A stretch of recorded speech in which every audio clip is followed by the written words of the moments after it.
Welcome to this training video, The Problem with Passwords.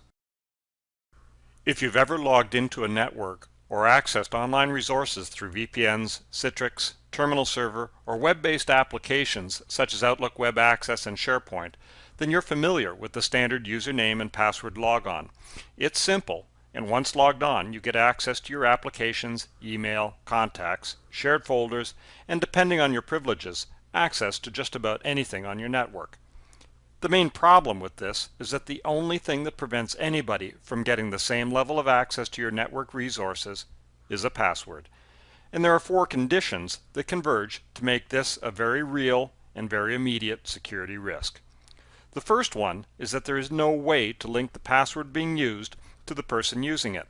We can assume it's Janet, we can even hope that it's Janet, but there's no way to know for sure. And that's because anybody that can figure out Janet's password can be Janet until the password is changed. The hard part about this is that there's really no way to detect that it isn't Janet that is logged in. The second problem is that passwords, by their very nature, are insecure. They tend to be very easy to guess, can be shared, and are easily captured as they move about the network. The standard approach that most organizations take to minimize these problems is to force more complex passwords, for example, those that contain upper and lowercase letters, numbers, and other characters, and then require that these passwords change periodically and not be reused for some period of time. So in some respects, this is a good idea, and if you follow the logic, then the best approach would be to have a strong or complex password that changes every time it's used. Of course, nobody does this because human beings, most of us at least, can't deal with simple passwords that don't change, let alone complex passwords that change all the time. So when these types of policies are put in place, what do users do? Well, they generally defeat the higher level or the intent of this higher level of security by recording passwords somewhere convenient that they can get to at any time so that it's not necessary to actually remember the password itself. And who can blame them? After all, if you add up all the passwords a typical user is required to remember for personal and business use, the average person has something in the order of 20 passwords. Unless, of course, they reuse passwords across many accounts.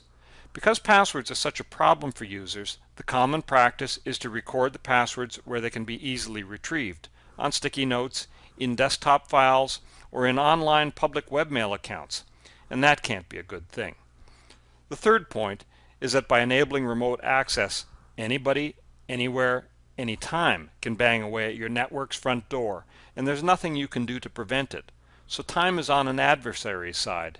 It's not on yours.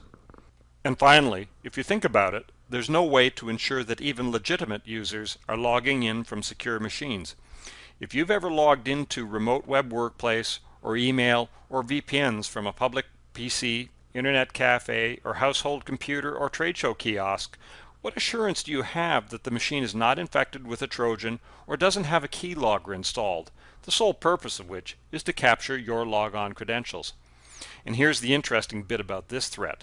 Even if you are using a strong password, unless it is valid one time only, it actually provides no more protection than no password at all.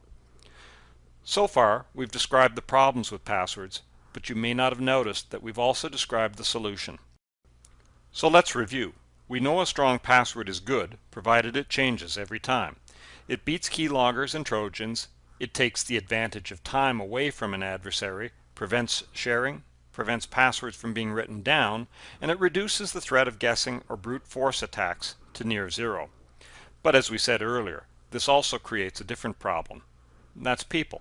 They just can't cope with complex one-time passwords, unless, of course, you can find a way to remove people from the password management equation.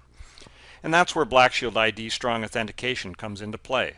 Black Shield ID is the strong authentication solution that uses devices called tokens to remove people from the password management equation. That's because the tokens they carry automatically generate a new, strong password for every logon. The user never needs to remember or change a password or be involved in any part of the password management process.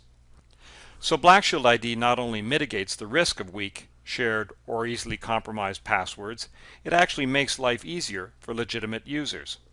But there's still one problem left to solve.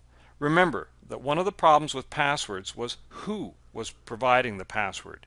You solved this problem with Black Shield ID by adding a PIN to the token passcode. So just like your bank card, Black Shield ID will only authenticate the user if both the PIN and the token passcode are valid. The beautiful thing about Black Shield ID is that it is easily installed on your Microsoft server and can be used not only to protect Outlook Web Access and SharePoint and similar web applications, but also VPNs, web portals, local area network logon, and just about any place you currently use a password to log on.